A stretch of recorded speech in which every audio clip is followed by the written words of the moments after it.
Hello tout le monde, j'espère que vous allez bien. Donc, on est le dimanche 31 octobre 2021. Donc, session assez spéciale aujourd'hui parce qu'on va faire un débrief donc, sur la semaine, mais aussi un débrief mensuel vu que ce soir, on a la clôture des bougies monthly.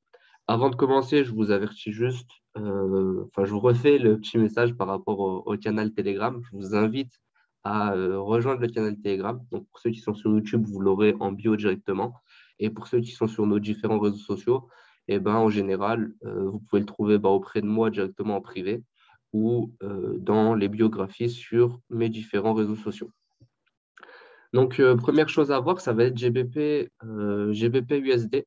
Donc, sur le dernier trade que j'ai pris la semaine dernière, c'était celui-là. Je me suis retrouvé avec une belle position que j'ai surtout pris avec la stratégie. Donc, la zone qui m'a servi était une zone avec ma stratégie intraday. Et au niveau du suivi de tendance, ça a été fait rapidement sur une petite confluence. On se rend compte que au niveau daily, je suis tombé pile sur le canal baissier. Et ce qui est plutôt bien pour moi et surtout bien pour la suite, je vais le mettre, je vais juste le grossir un petit peu. Donc, ce qui est bien pour moi, c'est que bah, cette trade line-là, ce retracement du canal de mon inclinaison, a été très utile parce que depuis que je l'ai mis en place, en fait, ça a jamais été réellement cassé. Quelques petites fois sur du H1 par là la semaine dernière, mais sur du daily, je n'ai pas eu réellement de clôture au-dessus. Donc, si voilà, juste la semaine dernière, une petite clôture au-dessus. Mais encore une fois, pour ceux qui utilisent les trade lines, vous pouvez voir qu'il y a toujours moyen de la déplacer un petit peu plus haut, un petit peu plus bas. Dans les grandes lignes, sur cette zone, sur ce secteur, la trade line a été respectée et l'inclinaison a été respectée. Donc, je ne vais pas m'étaler au niveau de la position. Ça a été une position assez sympathique avec une première clôture partielle. Donc, à ce niveau-là, avec la stratégie, j'ai ensuite travaillé la position sur de l'intra-swing. Donc, c'est une position sur la journée, voire sur 2, 3 jours. Juste, je ne la passe pas en overweek. Ça a très bien payé. J'ai fait la clôture totale à 1,37 700. Donc, 700, ça tombe par là sur la première amplitude. Au niveau du swing qui part d'ici, je suis toujours en cours et c'est quelque chose de très bien. On a clôturé le mois finalement sur un plus bas que le plus bas précédent. Ça fait beaucoup à la suite de plus bas, mais dans l'idée, c'est la logique d'une tendance baissière. Et sur du H4, on a aussi clôturé sur quelque chose d'assez sympathique, ce qui fait que la position là-haut, j'ai bien fait de la garder. Il reste pas énormément. Au final, première clôture a été faite à il doit rester 20% de la clôture de la position principale en cours. Mais vu que c'était un gros lot, c'est quelque chose d'intéressant. Et je vous conseille, quand vous avez un capital assez important, de mettre en place ce genre de petite stratégie avec un compte sur du swing et l'autre compte ou les autres comptes sur de l'intraday ou du scalping, ce qui vous permet de garder vos positions un peu plus longtemps et de bénéficier de tous les retournements comme vous avez pu le voir pendant la semaine. Au niveau du monthly, donc sur le monthly, je vais peut-être aller chercher un autre graphique. J'ai celui-là qui est propre, quoique je vais pouvoir le faire ici finalement.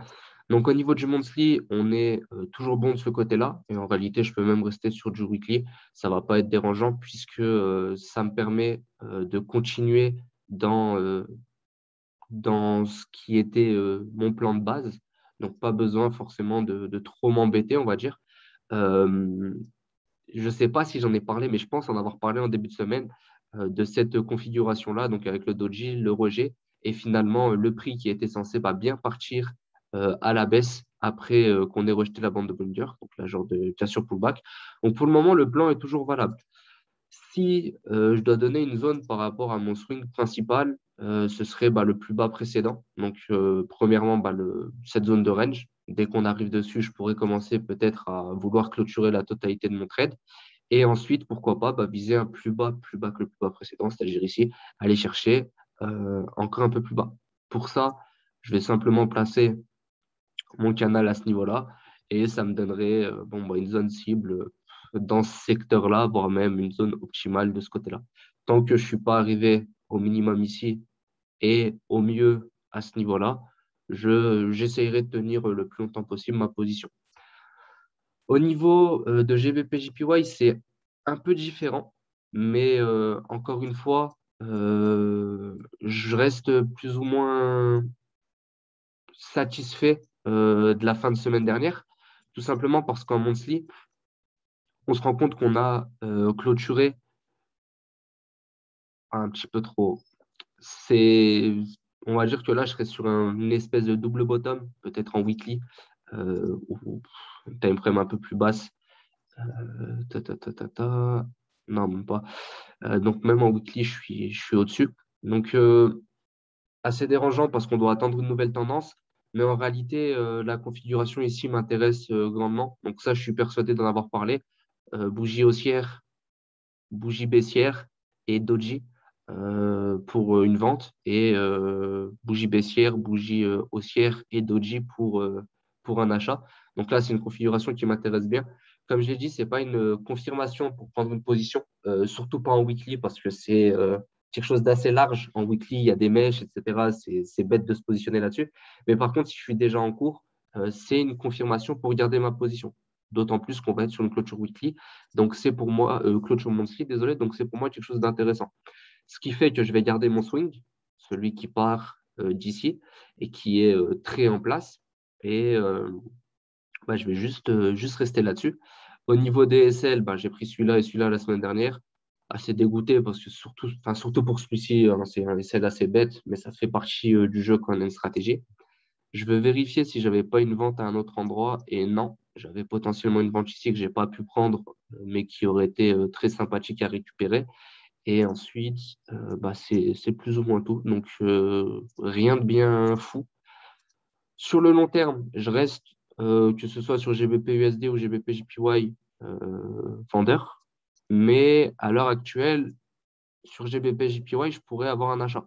Ce qui fait que sur l'ouverture de marché, pour cette ouverture de semaine, j'aurais potentiellement une petite envie de prendre une position à l'achat bah, par là, finalement, pour un retracement, pourquoi pas même pour une mèche. Et dans l'idée, ce serait quelque chose d'intéressant. Ce ne serait pas quelque chose de bête, on va dire. Et au niveau de mon marché à l'heure actuelle, j'ai cette petite zone-là qui est, je peux même la mettre un peu plus petite, voilà, je peux la mettre comme ça. J'ai cette zone-là qui sera ma zone de flou pour viser, pour récupérer, on va dire, une vente. Mais pour le moment, tant qu'on est au-dessus de ça, bah, je peux partir à l'achat sur quelques pips et c'est ce que je vais viser pour l'ouverture. Côté GBP USD, c'est plus ou moins la même chose. Là, je suis en bas de ma zone, donc finalement, je suis sur une position acceptable pour viser un achat. Je verrais bien un petit retracement, peut-être 800, pourquoi pas un double bottom. Mais dans l'idée, pareil, je verrais bien en début de semaine le prix retracé. Je verrai en fonction de l'ouverture du marché pour faire le choix entre l'achat et ou la vente. Désolé, l'achat sur l'un ou l'autre. Ça sera dépendant de ce que j'ai sous la main. Et si à l'ouverture, j'ai rien d'intéressant, bah, je semblerai peut-être demain vers 8 ou 10 heures, plus 8 heures que 10 heures, ben, de voir où le prix se trouve pour voir comment réagir. Euro USD, ça a été très sympathique. Honnêtement, j'ai été très content de prendre cette position. J'ai hésité, on va dire, à la prendre, mais enfin, j'ai hésité à la prendre de ce côté-là. Donc, sur le graphique, ici, j'ai eu un petit doute. Mais quand je me suis rendu compte que j'avais mes confirmations avec ma stratégie, eh ben, je suis parti en position directement et ça a été très bien. J'ai fait une clôture partielle à 1.16 500, donc le 1.16 500 est ici. On voit qu'on a eu un petit retracement avant que ça reparte et ben, mon swing est en cours dessus. Donc pour le moment, je suis vendeur et je suis plutôt bien. J'ai un break-even dans le secteur, donc je ne sais pas si c'est sur cette zone-là ou celle-là, mais j'ai un break-even en cours. Euh, à la limite, je pense que je vais le remonter un petit peu, peut-être par là au 16 200, parce que là, à l'heure actuelle, ben, comme pour GBP/USD, je vois bien le prix retracer un petit peu. Au niveau du weekly, monthly, on n'est pas loin, vraiment pas loin de ce que je voyais comme zone d'achat. Et honnêtement, je pourrais repartir à l'achat ici. J'aimerais bien savoir où il est mon autre graphique. J'ai dû le supprimer et c'est vraiment bête. Mais bah, mon setup pour le moment est valide, quoi. Enfin, valide. À part ce petit bourbier, on va dire, sur ces deux mèches, ça reste OK, en sachant que j'avais soit le choix de celui-là, soit le choix d'aller chercher celui-là. Les deux setups se sont plus ou moins réalisés, on va dire, bien que je n'ai pas profité de l'achat. Je me suis fait sortir et que j'ai simplement profité du setup à la vente. Et pour le moment, bah, je suis un peu déçu de ne pas avoir vu ça vendredi. Bon, après, dans tous les cas, je ne prends pas les trades en overweek, donc ce sera à voir. Je vais laisser le prix tourner. Franchement, je vais voir en début de semaine comment ça se passe, mais je risque bien de partir à l'achat là-dessus. Et bah, c'est plus ou moins tout. Là, EuroJPY, je crois que j'avais rien. J'ai rien, j'ai rien repris sur EuroJPY en fin de semaine. Si, EuroJPY, j'ai pris ça en fin de semaine avec un TP au 23,6. En fait, j'ai rien repris de bien fou en fin de semaine, hein. J'ai fait quelque chose d'assez safe. Et là, à l'heure actuelle, bah, c'est pareil, hein, en soi, on pourrait avoir un petit retracement ici, mais je reste vendeur dans les grandes lignes, d'autant plus que j'ai toujours cette petite position, même pas en vrai, cette position, elle a été clôturée, donc c'est violet quand c'est un break-even. Cette position, elle a été clôturée, j'aurais pu la garder, mais bon, je suis bien sur les deux autres paires, donc je vais pas réellement me plaindre. Ici, j'ai toujours pas mon mot à dire. Franchement, pour le moment, c'est trop déconnecté par rapport à ma vision, donc je préfère laisser ça de côté. Le gold, j'ai mis ça en évidence parce que j'aurais voulu le prendre, mais j'ai stressé. Honnêtement, j'ai stressé.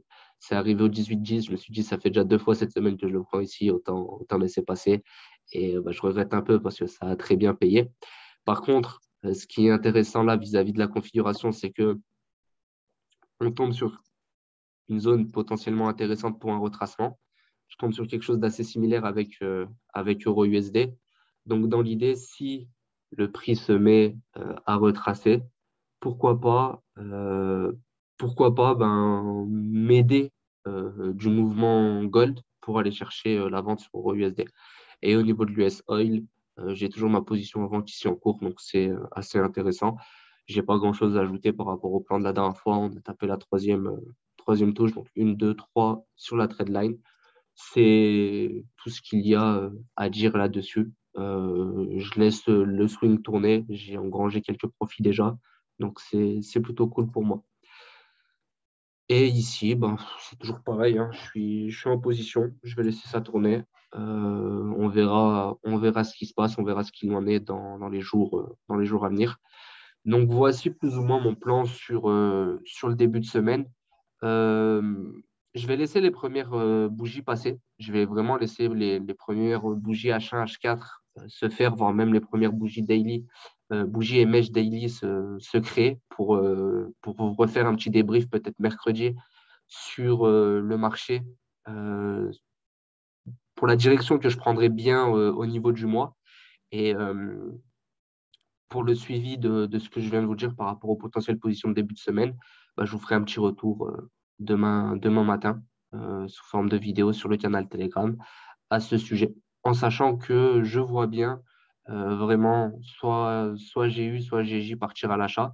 Et en plan optimal, ce serait prendre GJ à l'achat et EU à l'achat, histoire de pas d'étaler les risques, histoire de pas avoir les risques trop concentrés sur des paires trop similaires, quoi. C'est tout pour moi. Donc, si vous avez des questions, n'hésitez pas à me les poser. Pour ceux qui sont présents, bah, je vous réponds juste après. Pour les personnes qui verront la vidéo sur YouTube, n'hésitez pas à me faire un retour. N'hésitez pas à me poser des questions ou à me solliciter en privé. Que ce soit en début ou en milieu de semaine, normalement, j'aurai assez de temps pour vous répondre. Parce que si je me base sur la semaine dernière, bah, mes semaines étaient assez bien quadrillées et j'avais de bonnes opportunités qui se produisaient le matin et pas trop de trades l'après-midi. Donc j'étais plutôt libre. Bonne, bonne fin de week-end à tous. Bon début de semaine à tous aussi. Et on se donne rendez-vous durant la semaine sur le canal et mercredi pour la prochaine vidéo YouTube. Salut tout le monde.